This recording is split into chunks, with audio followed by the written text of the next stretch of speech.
How to download Cash App on your PC. Hey everyone, welcome back to the video. In today's tutorial, I'm going to be showing you guys a quick and easy way to easily install Cash App on your PC. But before getting started, don't forget to hit the like button down below and subscribe to the channel. Now let's just jump right into the video.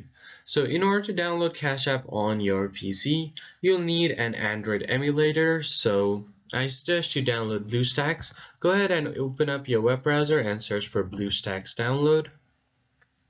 Now click on the first link that you see, and from here you can easily download BlueStacks. So once you install BlueStacks on your PC, it will look something like this. And here you can directly search for Cash App and it will ask you to install from Google Play. Or what you can do is click on this app player icon, and here on the System Apps folder, you'll find Google Play.